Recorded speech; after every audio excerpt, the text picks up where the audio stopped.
Let's now bring in Cedric Alexander. He's the former chief of the Rochester, New York Police Department and the former public safety director of the DeKalb County, Georgia Police Department. And he's a former member of President Obama's task force on 21st century policing. Good to have you with us again. I want to ask you what it was like to see a former police chief and an inspector who knew former officer Derek Chauvin for 20 years take the stand to testify against him and for the prosecution.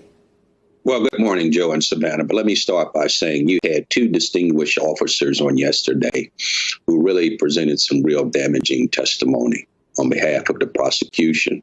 If you think about the fact that the chief himself, Arradondo, someone who grew up in that community, 30-year history in that department, grew up in that department from a cadet right on to chief of police. He was very familiar with the training policies inside that organization. He was familiar with the policies in which he helped write and adopt over the years as well. He was professional, he was convincing, he was confident, and he was a pure example of the type of chief I think any community would like to have. And he proved himself on yesterday in his testimony very professionally and very honestly. On terms of the inspector herself, here's someone who articulated the fact that she had knew Chauvin for 20 plus years, but at the same time, she was able to present with, here's the facts, here's how we train, here's what we do not do. Where did he learn that? He did not learn that here. So that was very damaging testimony, but at the same time, from two credible police officers inside that agency, one being the chief and one being a very highly ranked inspector inside Minneapolis Police Department. Now, Cedric, the defense team has argued that Chauvin was following training. They also brought up the dangers that officers confront daily. Part of their strategy so far has been to portray Chauvin as fearing for his life. Do you think yesterday's witnesses did damage to that argument? Did they do enough to convince the jurors that those points from the defense were not actually the case?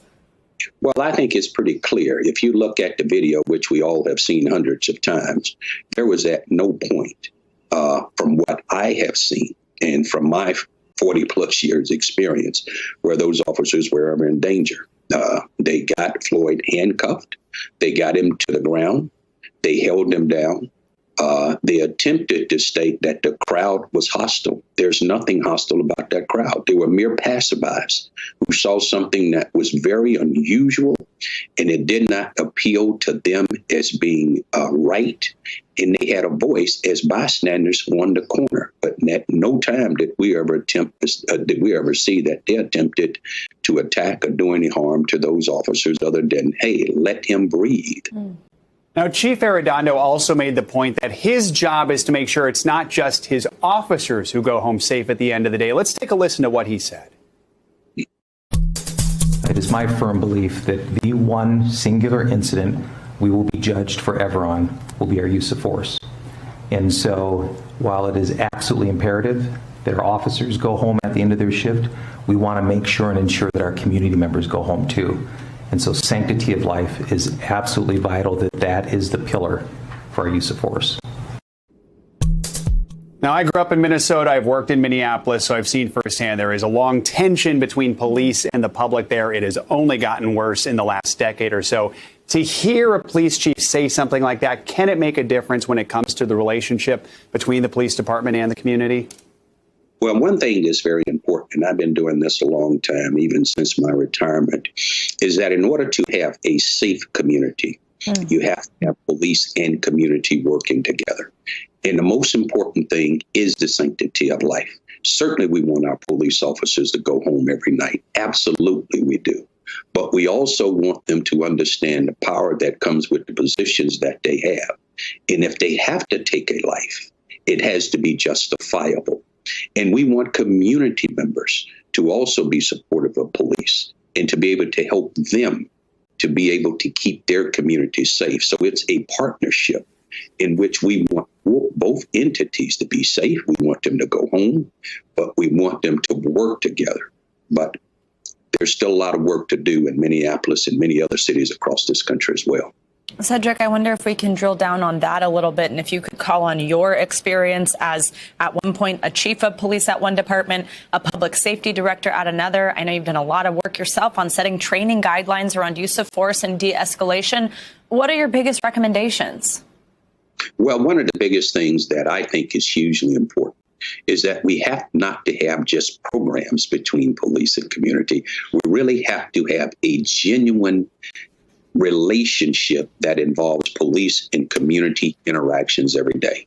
When we talk about reimagining and reforming police today, we're talking truly about community having more involvement in their police department, having some voice, being able to share in their own public safety. Instead of me as a chief coming into your community, Savannah, saying to you, this is how I'm going to protect you. You should also have a voice to be able to say, that's great, Chief Alexander, but here's some things I think that are important to me in the community every day as well. So we have to have a true open communication and an opportunity to understand my expertise, but at the same time, to be able to accept people who live in those communities, what they feel is important to help them be safe as well. Cedric Alexander, we appreciate your expertise so much. Thank you so much for joining us again this morning. You can have it. All right. Hey, NBC News viewers, thanks for checking out our YouTube channel. Subscribe by clicking on that button down here and click on any of the videos over here to watch the latest interviews, show highlights, and digital exclusives. Thanks for watching.